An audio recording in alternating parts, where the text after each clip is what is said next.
It's our third panel. May we now call on the President of the American Chamber of Commerce of the Philippines, Mr. Bruce Winton.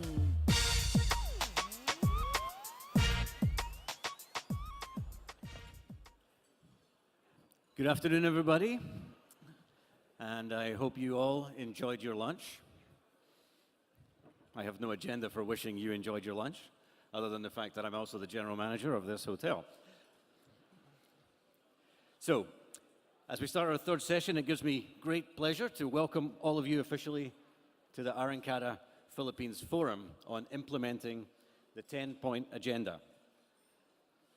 Panel 3 deals with the three of the Arangkada Big 7 winner sectors that have a high impact in creating direct and indirect employment.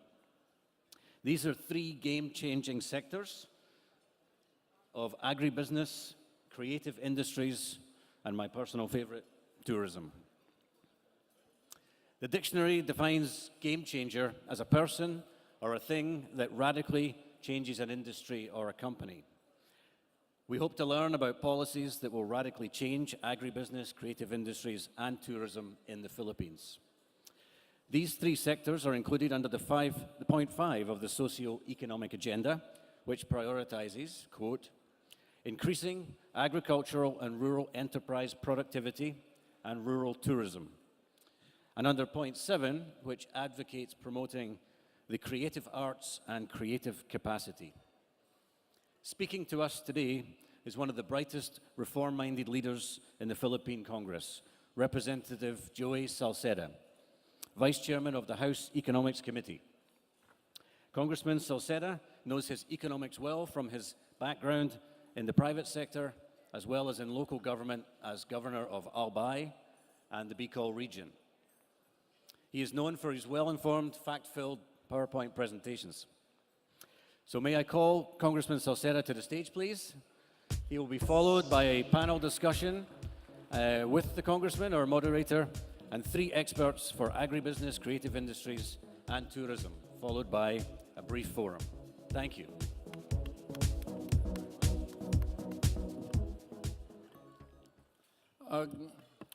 Take your lunch. So good afternoon to everyone. Since I'm a legislator, so I just have to run you through the important pieces of legislation that essentially will affect these industries mentioned. Okay, next.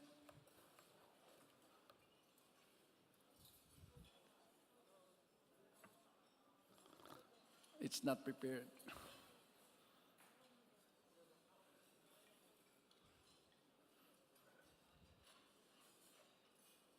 My hair became gray in 2 days. I defended 29 agencies. So I rested. By the time I went down, the CHR had 1,000 budget. So it's okay. It's not okay. I think it will be fully restored.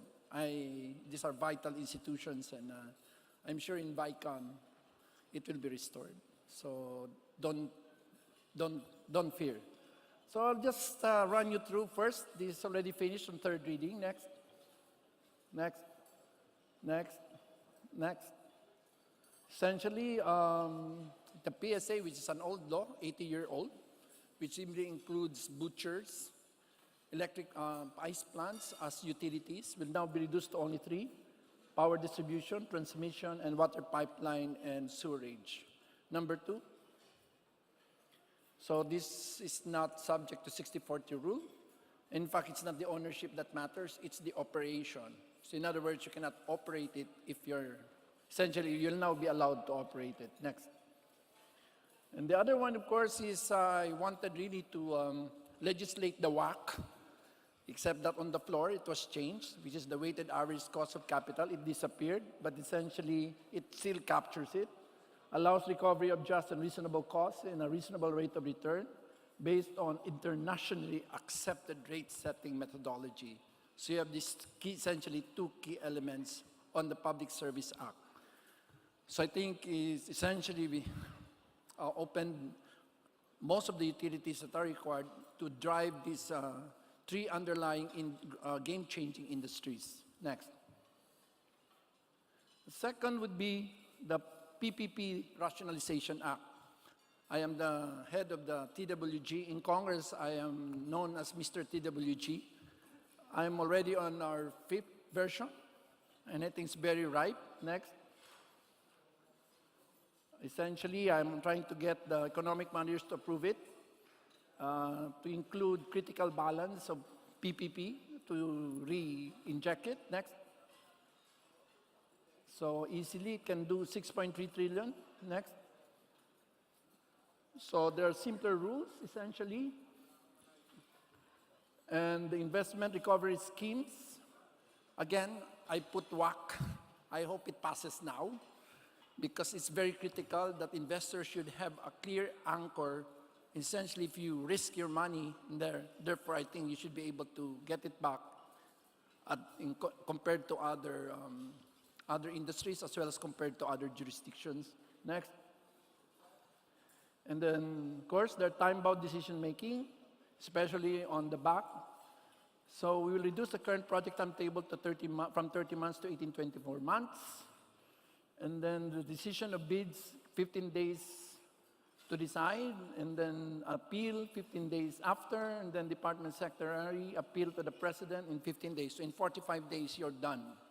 So it's being set in the law. Next. Of course, we're enhancing competition and protection in public interest. So if you have an original proponent status, it's good for only 1 year. After 1 year, you lose it. And it will allow unsolicited proposals for project in the priority list for as long as the government does not spend anything. A solicited status can be converted into unsolicited status, only one. If the government hasn't spent for the project feasibility, a sol can be an unsol. Next. So this is the revised framework on the unsolicited. You can read it. I actually have the whole thing, except that, of course, next. And then instead of before, the Swiss challenge, we'll put just one more. Not just matching, but the two final best will make a final best offer in 30 days. So that way, the original proponent, simply because it was beaten by a few thousand or millions, may still be able to match or make his best final offer in 30 days. Next. Next. It's in my presentation and I will leave it. And of course, next.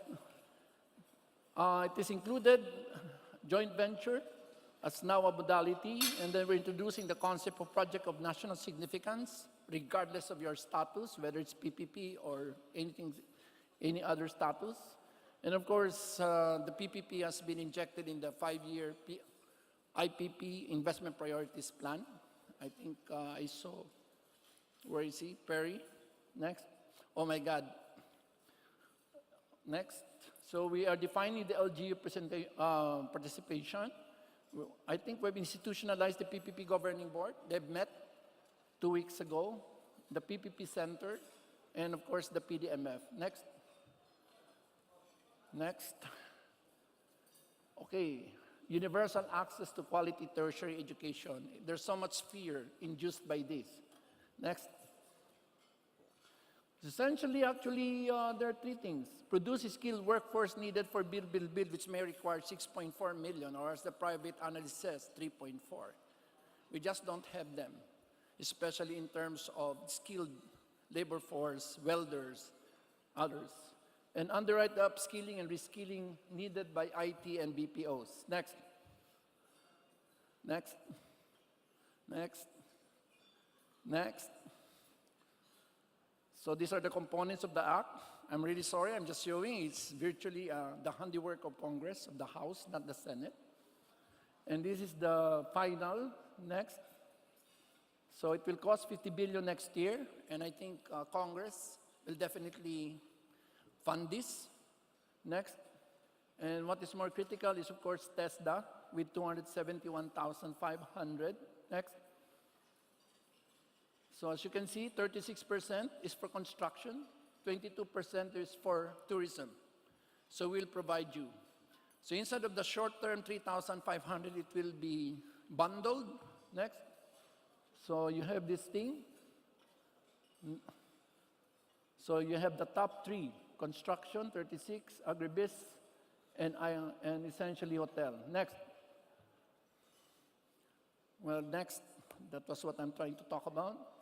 Obviously, the IT needs a lot of upskilling, and the government will provide, just like in 2008, when we provided the IT BPO, the needed training support program. Next. So there is a case to be made that gross enrollment ratio are correlated with national wealth, but I will not debate this with you. Next. The Philippines is there. We have only 9.5 million college graduates out of 103 million Filipinos. Next. Next. 60% are high school graduate only. Next. Next. Next.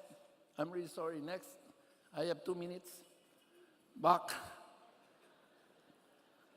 As you can see, there are 7.3 million Filipinos who are not in school between ages 17 to 24. That's big. We want to give them some skills. Next.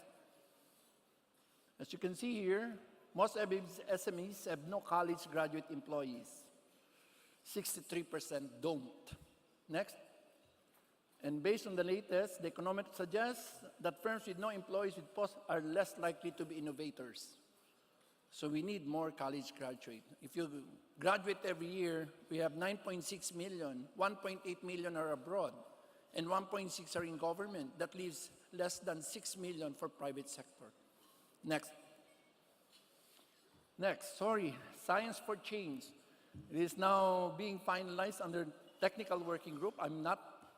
This HB 471, next. As you can see, we're very low in R&D, next. Next. And then again, if you look at it, I don't know what's happening to the BPO, they're not innovating. Yes, it's a panel review. So we really need to put them next. The decline in innovative behavior in BPO industry is a cause of concern for economic policy. Next. So we have the science for the people. Next. It has various things. It's in a PD. It's a 10-point agenda. Next. Next. So these are the 11 components. Next. And the back. It's already being expressed in the various budget this year, for 2018, sorry, as approved by House. Next. Next.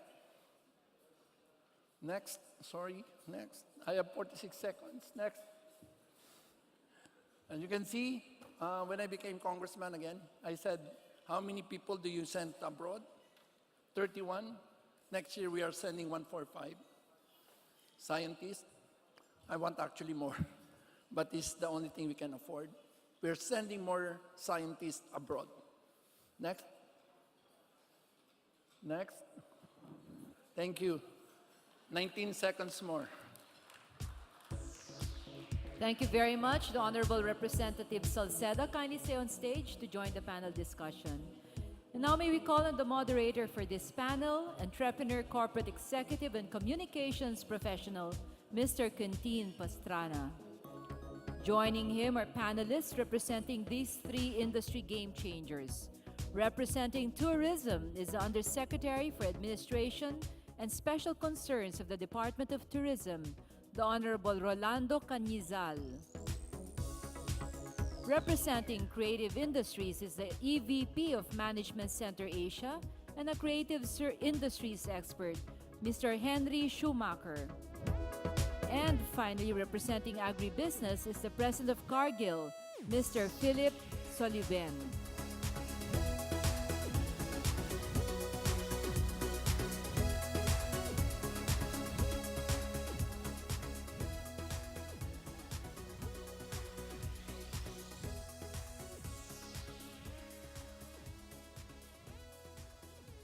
Right, good afternoon, ladies and gentlemen. We'll make this quick and we'll get right into the discussion.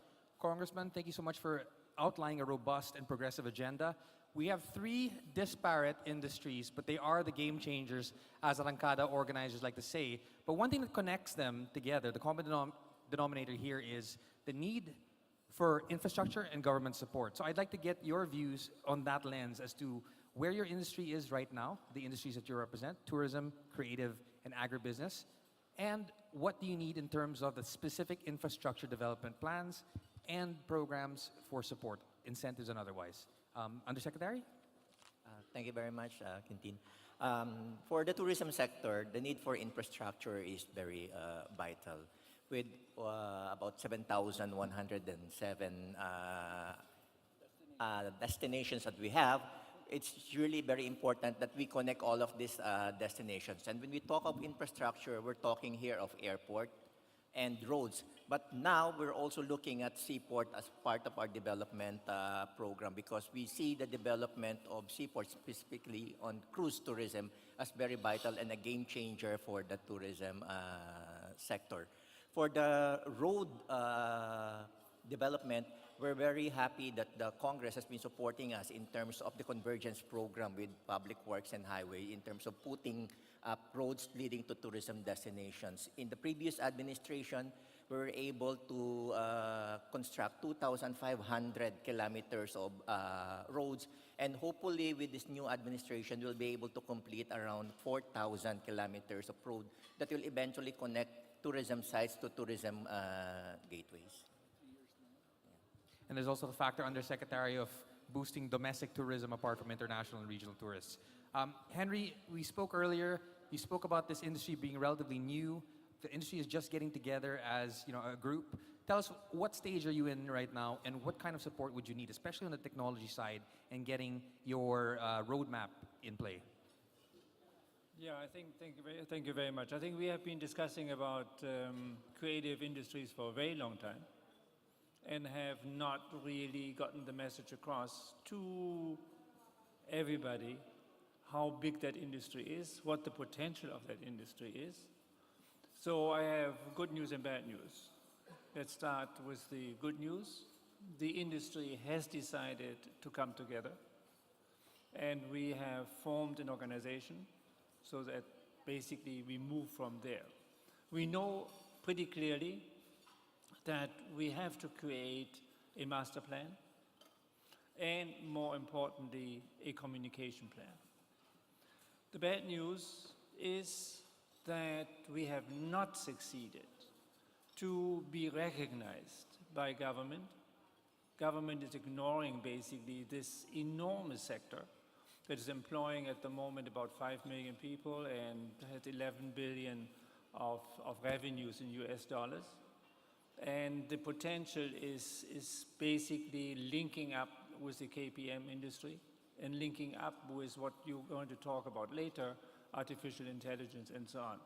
So we have to make every effort to convince everybody in the room and everybody in government that this sector needs to be supported. Congressman Salceda has indicated here that we have to develop people. We have to move the capability of people up, and young people. And I think this is the message that I would like to get across. Well, certainly the value chain migration is something that the BPO and the BPM industry is looking at. That's probably a parallel that you're going to have to look at in terms of what the challenges are. You've got threats there, automation, you've got other countries nipping at their heels. Philip, you're in the agribusiness sector. One thing I noticed when I looked at our terminal is that you have a 6.3% growth second quarter. That's very much an improvement from the anemic last 6 years. You're also talking about one driver being 57% of that growth is driven by an increase in orders for machinery. So it seems like the agribusiness component is really moving quite nicely. What's your outlook as one who's really going to crop buying in terms of getting the farmers empowered and at the same time the industry moving forward? Yeah, thank you. Okay, so maybe when you look at the growth of the agricultural sector, let's go further back. Because over the past 7 years, basically, the average growth of the agricultural sector is 1%. So when you compare that with the 6.2% growth of the overall economy, obviously the agri sector has been lagging. Now, for us, one of the key areas that we think we need to focus on in the agri sector is about scale. And when I scale, I mean that where we are already a major world power or a country that produces scale in agriculture, we should enhance that. So specific to that issue is around the coconut farming that we do. You know, the Philippines and Indonesia are two largest coconut producers and exporters in the world. We control 85% of the world's supply. We have today legislation around the cocoa levy funds and how we should use that, basically. And I agree that we should devote that basically to strengthening that particular sector. I mean, I don't know if you know this, but 26% of the agricultural land in the Philippines has coconuts planted on them. And majority of those agricultural lands with coconuts planted have nothing underneath the coconut tree, right? So if you actually started a program which put crops under the coconut tree, it could be corn, it could be cacao, for example, basically, coffee, you would actually potentially increase farmer incomes 2 or 3-fold. Okay, so it's a very straightforward approach. The Cocoa Levy Fund actually allows the opportunity to be able to deploy into that particular sector. So it is an area that I think that requires some focus. Right. Philip, just a follow-up question, because a lot of these things converge in terms of the way people look at Mindanao right now. You've got a lot of arable land there. It recently got over the cocoa-lasap epidemic, but that's where majority of the plantations are as well. How do you see the infrastructure program really giving some leverage to that sector in terms of getting the farmers to market, to the copra mills, and then to the end users? Yeah, the big losses in agriculture generally arise from post-harvest infrastructure deficiencies, farm-to-market roads, storage. That's where most of the losses are. I've read somewhere that the losses are around 20%. So investment there is quite important. But I'd like to point out one of the big issues around agriculture in the Philippines is actually the fact that the Philippines has 7.2 million hectares of farmland today. Okay, that is 2% of the farmland that is available in the United States. So I bring up this issue because in the United States, 80,000 farms constitute land that's more than 12 times the entire farmland of the United States. In the Philippines, we have 5.5 million farms on those 7.2 million hectares. That tells you that each farm is about 1.3 hectare size. So what is important there basically is the fact that in order to create the scale for that, the farmers in a certain community need to be growing a certain crop a certain way, right? And once you do that basically, then you can create scale and they can get more value for the product that they produce. Right, thanks, Philip. And one more aspect also is the demographics of the farm community. I think the average age of the farmer is still over 50 years old, so there's going to be a question of human resource mobilization. Before I open it up the questions to the floor, Congressman Salceda, one of the things we worked on before I knew you when you were governor of Albay was the idea about climate adaptive infrastructure. The Build program, there's a lot of money coming in, 8 trillion, and over 5% of GDP. How are we making sure that the infrastructure comes in is climate adaptive and sustainable and will reach the end user? I think right now, infrastructure per se, it already helps in adapting to the impacts of climate change.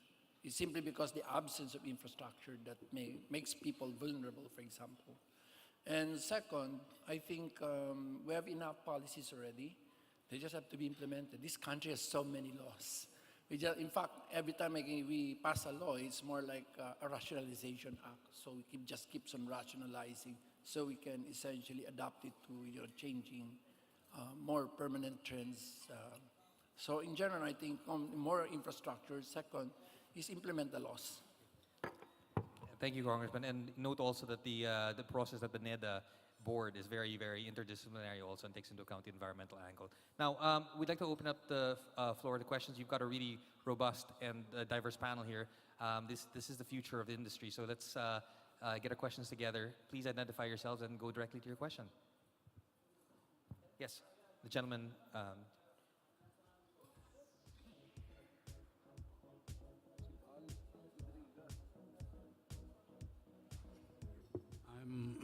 Bal Indriga, formerly with SGV and the Cultural Center of the Philippines. I'd like to direct this question to Mr. Schumacher. You mentioned that the creative industries has not been recognized by the government. How do you think the government should express that recognition? As I mentioned earlier, I think it's also our failure to get the message across how big that industry is, how verified that industry is, and what the potential of the industry is. So I'm not blaming anybody. I'm just saying we from the industry will have to get our act together. Then we have to communicate with the rest of the world and the rest of the Philippines, including government and the lawmakers. And then maybe it's a time to complain. Should that be part of the Department of Industry or Tourism, or should there be a special legislation for it? Well, maybe that can be discussed later. I think today I'm of the opinion that the Department of Trade and Industry is the main organization that has to see it. If you look at the sectors that are growing very fast at the moment, that's game development, that's graphic design, that's industrial design, that's product design, then the DTI will have to help us bring more of these excellent products to markets around the world for potential investors to see, hey, the Philippines, we have to go there. Congressman. Thank you. Val, in fact, there's an entire chapter in the Philippine Development Plan all on arts and culture. And second, I think there's even a proposal of having a focus. It's really just the way we organize ourselves as a people, and too much baggage from highly politicized arts and culture organization that essentially, I would say, as a stumbling block for proceeding more strongly on this one. Can So you lead that one- effort? Oh yeah? Yes, yes. In fact, Okay, that would be great. during the first presentation on Dutertenomics, there's a whole thing on the role of arts in culture. You mean, as far as I'm concerned, even as when I was an analyst for Swiss Bank, there are 4 things to differentiate societies that prosper and that don't. Infrastructure, science and technology, research and development, arts and culture, and you know, you will be surprised on the 4th, sports. Thank you. Thank you. Thank you, Congressman. Thank you, Mr. Enrique. Yes, more questions? Do I see any hands raised? While we're waiting for the crowd to warm up, Henry, I just wanted to touch on what you were saying to me earlier about the industry structure being very different in the sense that not a lot of the industry is staffed by organizations, but individuals, freelancers, and whatnot. How do you get that human relations component together as an organization or as an industry to make sure that you can unify that voice and get the right government support that you need? Well, I think if we succeed, no, we have succeeded for the first time in many years as an industry to get together. I think that's an enormous step forward. Maybe that's not very Filipino. So we have succeeded along that line. So that's the good part. The second part is we have to be very clear where is the next potential and where are disruptive industries coming up. And I think we will have to help each other to understand how the interaction has to be with regard to artificial intelligence and the KPM sector, because that's related. And so from that point of view, I'm very happy to have advertising being part of it. I'm very happy that basically the game developers, the animation people, the designers are all together. So the Philippines has so much creative possibilities. We just have to use it properly. Congressman. Number one, if you look at the universal access, that will put the Philippines at 4.4% of GDP, state investment in education. So that's virtually 0.6 away from the UNESCO ideal, which is 5%. And therefore, there's a lot of money being poured, not just we put on the basic, then the secondary, then on the K-12, now we're putting it on tertiary. So the whole value chain. So there has to be, I think, some academe and industry linkages that will essentially incentivize people inform people or inform the academe of these courses that will essentially allow them to take advantage of the growth potential in the creative industries. Second, if you look at, I did not complete because of the 5 minutes, there's an entire section on the Science for the People program, which is actually a 642 billion program, and one of the most ambitious for this administration. There's a Science for Change. There's one section out of the 11, one for creative industries, essentially. And I think, thirdly, I hope, which is more critical to me, is how do you spur this one? I think the biggest driver is to allow cross-pollination of ideas, essentially to faster internet and having a last mile or a third player. There's no way that we can spur this if there are supply rigidities, especially in the circulation of ideas. Because even a bright guy in the farthest part of Bicol region, if he has an internet, will certainly be able to take advantage of the opportunities somewhere in Macedonia, where all the farm clickers are. Joke. So back to the infrastructure question and a level playing field. So calling the Philippine Competition Commission. Can I just add to that? I think the exciting part is also that if we talk about 5 million people involved in this sector at the moment, a large number are basically people not employed, are freelancers. If you look at the international websites, you always have the majority of the freelancers on those websites are Filipino creative people. So I think, Congressman, we also need incubators and help these people to get from the creative stage out of the ground and then make them visible for angels. I'm not talking about that government has to invest. I'm talking about that private sector is then willing to move in. So creating an ecosystem. Congressman? During the first month of the Duterte administration, I prepared a huge report called Dutertenomics, and I said if I were president, I'll put 20 billions. 20 billion for business incubation, 20 billion for arts and sciences, and 20 billion for sports development.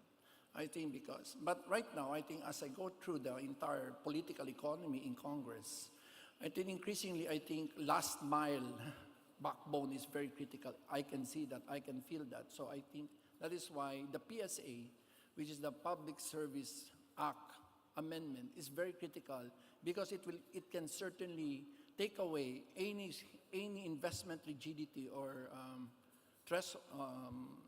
obstacle or hindrance to the entry of a new player.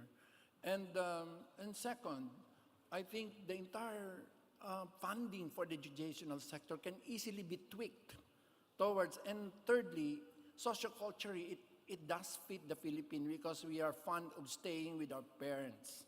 In short, a gig economy is actually compatible with the way the clannish character of the Filipinos. In other words, because if you want to stay at home for free and still do business, what is more perfect than the current Filipino way of, are you staying with your dad after marriage?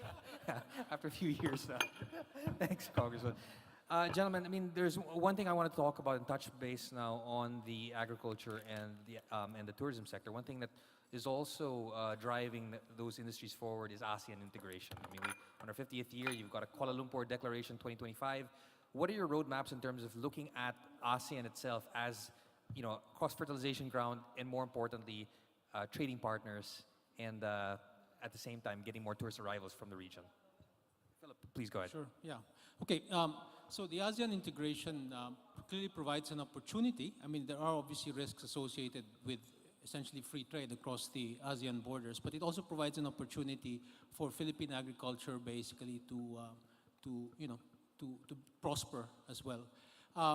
In the ASEAN integration story, a company like ourselves basically will look at the place to actually make an investment, and the investment could be both for the domestic market and for the overseas market. So recently we decided to make an investment in poultry processing. We are doing something with Jollibee. We're going to build we are building the largest poultry processing facility in the Philippines. The advantage that we have now basically is that as we see that our ability to produce chickens becomes more competitive, actually, that facility, which is now for domestic use, can then become made available for actually export of cooked chicken products. What is important to understand, though, is that when you're looking at investing in this market for the region, basically, you have to up the standard. Right? You have to basically produce product to higher quality, and that is essentially where the new, looking at, science and technology, basically, and is going to be very important. Yeah, so those standards and scaling up, especially with the investments you have. Undersecretary, in terms of tourism in the region? I agree with Philip that the ASEAN integration holds a lot of opportunities, most especially for the tourism sector. However, while we try to attract more ASEAN tourists to come into the country, what we're also looking at is in terms of how we'll be able to maximize the opportunity of non-ASEANs going into ASEAN region, coming into the Philippines. And one of the very critical issues here is in terms of travel facilitation. We need to really open up more our skies for more international carriers to come into the country. Secondly is in terms of visa entry. We need to agree, most especially the ASEAN countries, to work on a harmonized visa policy, most especially for non-ASEAN, so that they will be able to move around the 10 countries in ASEAN, so that eventually the Philippines will be the prime beneficiary of this kind of initiative, because we're much closer to the market of China, Japan, and Korea. And the third thing as well is in terms of how we'll be able to really maximize the infrastructure development within the region. There are other countries in the region right now in ASEAN, their infrastructure is still very way backward. But here in the Philippines, we're trying to really double the investments in infrastructure, most especially in roads and airport development. And we hope that those kind of initiatives will be able to be completed at the soonest possible time, so that we'll be able to gain that opportunity. And this is not going in a vacuum as well. You've got the Belt and Road Initiative of China as well coming in play. How do you maximize that? That's going to be an ongoing question. Congressman, did you want to add something? I saw you motioning. We're not doing bad in tourism. If you strip out ASEAN traffic, we're not that bad. In other words, we're competitive in the non-ASEAN tourism, essentially. It's really in the ASEAN, simply because we don't have the land advantage. Like right now, Cambodia is beating us already in terms of number, and that's simply because of the availability, essentially, of land mobility. I think what we missed on really is the China market. I think if you ask me, where did we go wrong? Well, we missed the China market. Plenty of upside there. Henry, one last thing on ASEAN integration, also for the creative industries. One of the things that ASEAN integration does is the people-to-people exchanges also. You mentioned a lot of freelancers and individuals in the creative industry. Is there a part of the roadmap actually propagating those creative industries outside the Philippines and having them spread branches there, since we are really a creative hub? You thinking spokes outside? Well, I think we see that Vietnam and Malaysia are ahead in a number of creative industries and how they are approaching it. So at least we can learn from there. The last thing that I would like to see is that the creative people from the Philippines are moving to Singapore and make that a creative hub, and so on. So I guess to make creative industries in the Philippines the growth potential, or we meet that growth potential, we have to bring the people back, or we have to develop the people here. Good, fair points. I agree. I don't even want to call it hybrid. That's why I think if you look at the NEDA resolution yesterday, the other day, that's Tuesday, suddenly BCDA called it essentially as build and transfer programs, because it's covered by the law. No more, it can be called as hybrid. So I think this one addresses virtually everybody's concern, including competition policy, including, I think the main concern beneath, I hope there are no economic managers here. One, there are only 4 bidders, same faces all the time, and therefore the oligarchic character of the PPP market is what bothers them.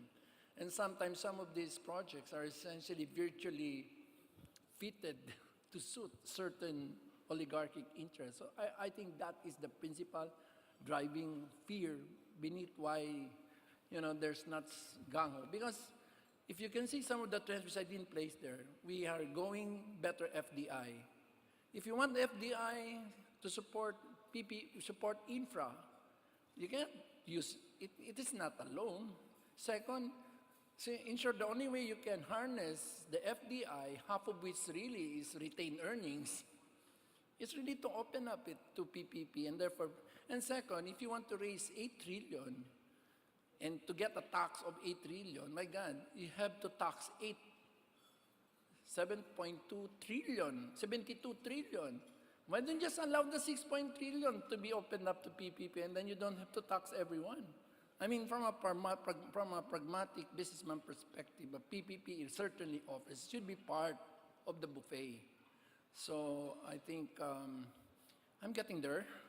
I'm right now. I'm not Saint Augustine. I'm not Saint Constantine. I'm trying to be a Saint Paul. So I'm bringing my presentation to everyone that matters. I presented it to Jokno. I presented it to DOF. Pernia is supportive already. The DOF has a little concern only.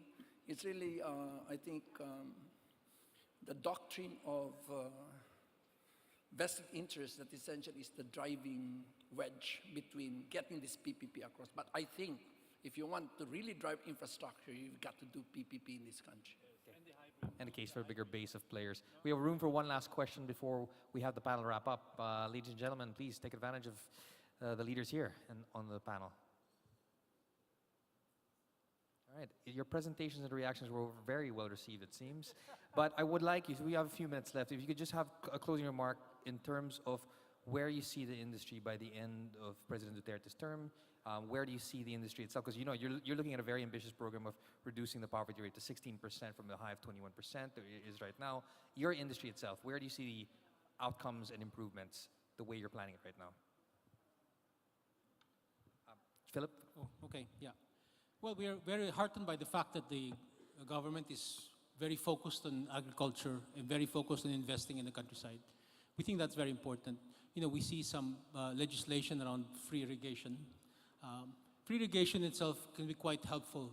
What is important to understand, basically, is actually it drives investments in what to farm. So when you give free irrigation, you have to be able to sustain the free irrigation program through multiple administrations. I think that is critical, because what will happen is in some crops, if you cut off the irrigation at a certain point, then it'll be a total loss for the investments. So in the case of free irrigation, we think it is important. We think it is going to be good in general, but it has to be sustainable. Thank you, Philip. Henry? I think from our point of view, I think we are working on a vision 2030, so that's beyond the 22. But I think we have midterm and long-term perspectives.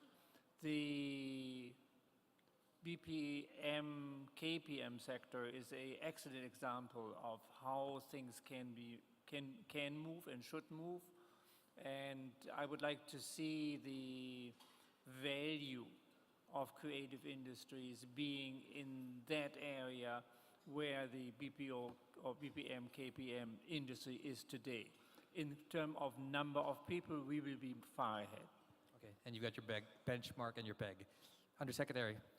Based on our National Tourism Development Plan up to 2022, which we are currently implementing, we hope that we'll be able to reach 10 million international arrivals and about 89 million domestic travelers. And hopefully, we'll be able to increase the contribution of tourism from the current 8.6% to more than 10% of GDP and employing more than additional 1.5 million Filipinos. But the critical part here is in terms of government spending. And we look at government spending around 700 billion pesos in various infrastructure to support airport, seaport, and road development across the country. Okay, well, the rising tide lifts all boats, and you guys are the battleships in the bay. Congressman, final words.